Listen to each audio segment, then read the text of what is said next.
A South Korean social media influencer started a live stream on an island. 30 minutes later, she was dead. Choi initially denied everything, but when confronted with CCTV evidence, he broke down and confessed. Investigators believe his obsession with Ji-ah and fear of losing her drove him to commit the act.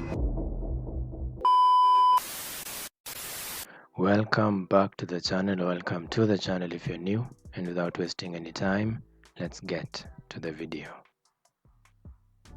Level 1. Korean TikToker versus $70,000 donor fan. A South Korean social media influencer started a live stream on an island. 30 minutes later, she was dead. Yoon Ji-ah was a rising Korean TikToker with over 300,000 followers. Her fans admired her cheerful energy and her carefully curated lifestyle videos. Like many creators, she relied on her audience's generosity, including donations, virtual gifts, and sponsorships, which helped her career grow.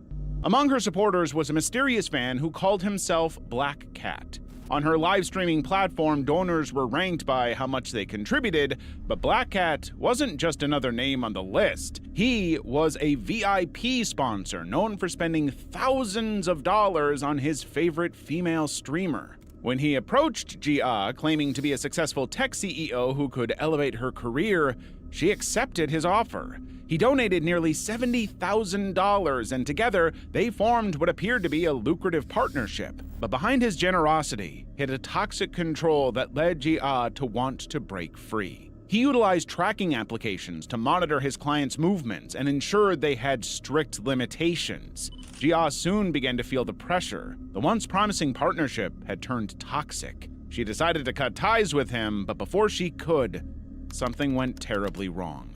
After ending her live stream that day, Ji-ah stopped responding to messages. Her family grew worried and reported her missing. 3 days later, her body was discovered in a remote mountainous area nearly 3 hours away from where she last streamed.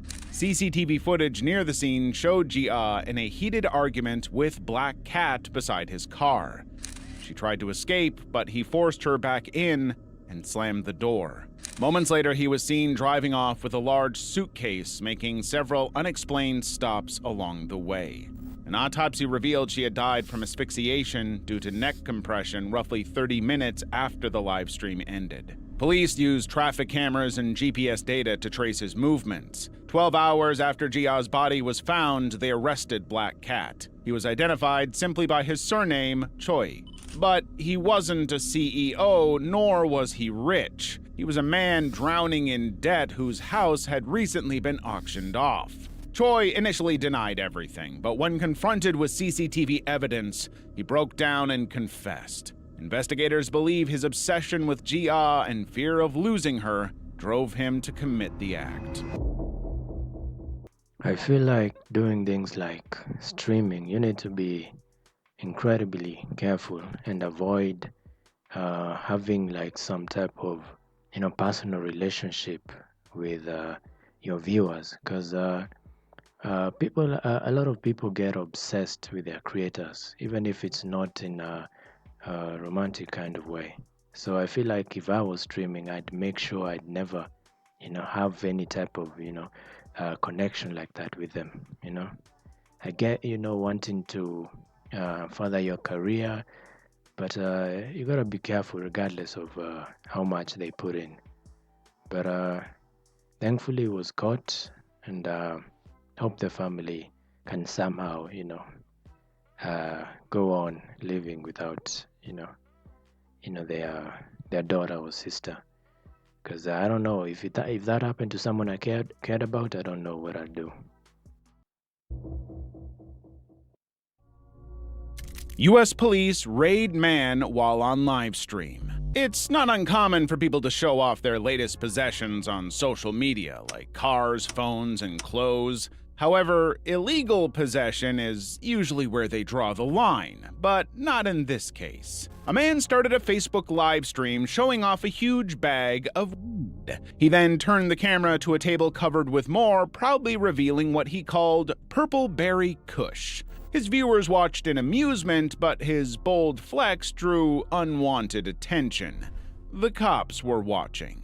Suddenly, police stormed through the door with a flash grenade, barking orders as others in the room scrambled. The streamer quickly grabbed the bag in an attempt to hide it, but it was too late. When he reappeared on camera, the bag was gone, but it didn't matter. His live stream had been screen recorded and soon went viral with over 10 million views. It clearly showed all the evidence the police needed. His name and location haven't been made public, but his flex became his viral confession. Well, I guess he got the fame he wanted. But I thought weed wasn't illegal anymore. Maybe this was, way back then.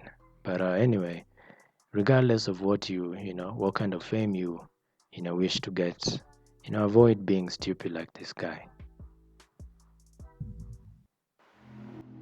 Alleged murderer gets arrested by the German SEK.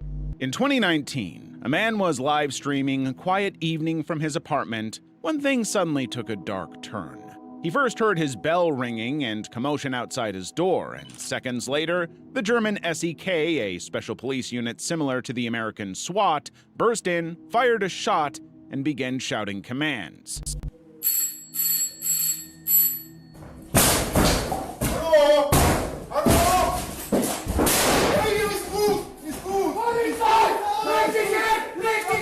Startled, the streamer fell from his chair and curled up on the floor crying. One of the officers noticed the phone recording and quickly ended the live stream before taking him into custody. At first, viewers thought it was all staged, but that was the last time he was ever seen on the platform. Later, reports surfaced that he was allegedly wanted for the death of an old woman, though no further details have been made public. That's really fishy. How did they just go in and attack the guy without, even giving proper information about what happened to him? I mean, after he was, arrested. My guess is he made, an enemy high up somewhere, and the guy was getting, back at him for something he did or said. But I don't know. I feel like he's not around anymore. But hopefully, maybe he's okay somewhere. But I doubt it. I don't know. Imagine this happening to someone, in your family. You'd be stressed. It's worse when you don't even know, where they are. But what do you all think happened to him? Or what do you think he did?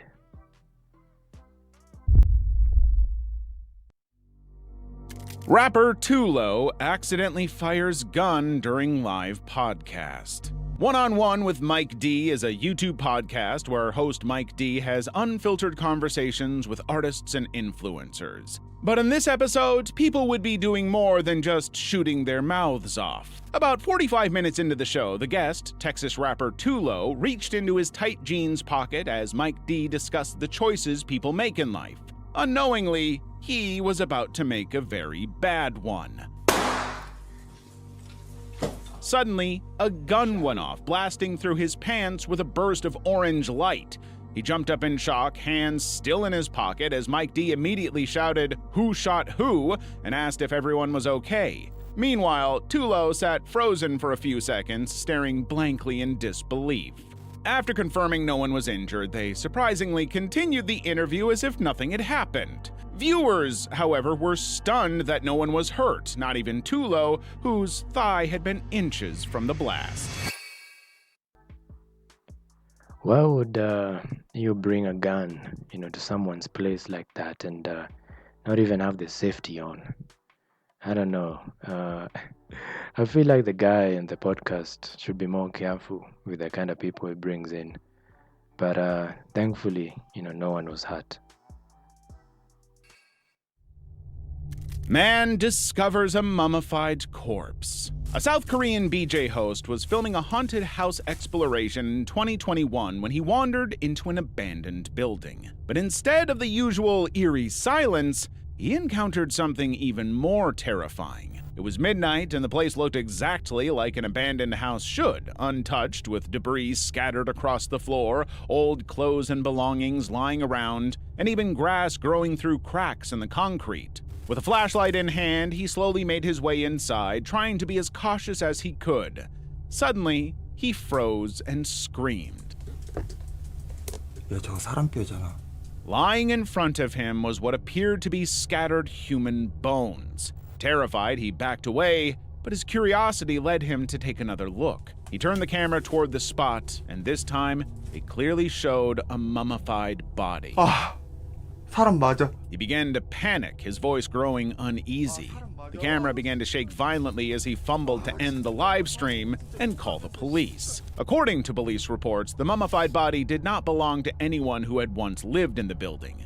It was suspected to be a homeless person who had sought shelter there and tragically died alone. Although there wasn't enough evidence to determine the person's height or gender visually, officers found a bag of cookies beside the body. The packaging had a 2015 production date, leading them to believe the person may have died around that time. An autopsy has been requested from the National Institute of Scientific Investigation to confirm the person's identity and determine the cause and time of death.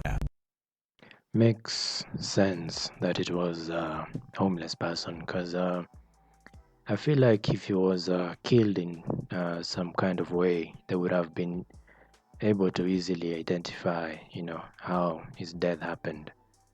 But I wonder what his death, like what was the cause of his death. And I don't know, I feel like he might have died because of some type of physical injury, or some illness the guy had before he died. But regardless, you gotta be grateful for the things you have, because that could have been anyone, and the difference between homeless people and you is usually just luck. But whoever the guy's parents are, hopefully they find out what happened to their child if they're around. Bloody fight among two South Korean streamers. For many live streamers, entertaining viewers sometimes means crossing the line. From eating bizarre meals to doing reckless dares, it's all about keeping people watching, even if it means violence. South Korean Twitch streamer Jangfolk1 started a daytime drinking live stream and invited another streamer to join him as a guest. At first, everything seemed normal. They chatted and drank, but soon the guests started throwing subtle insults, mocking Jangfolk1 for being a small streamer. That's when the mood shifted. The atmosphere quickly became tense as both men bragged about who the better fighter was. Moments later, they apparently decided to find out as the argument turned physical.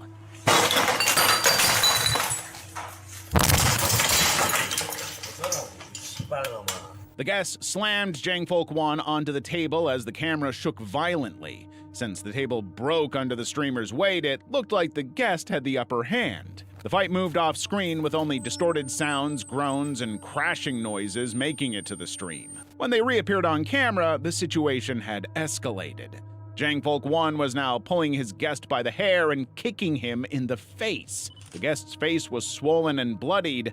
However, Jangfolk1 showed no mercy. The fight continued for a few more minutes before Jangfolk1 finally stopped to sit down. Police were later called to the scene and the injured guest was taken for medical attention. Following the incident, Twitch permanently banned Jangfolk1's channel for violent conduct during a live broadcast.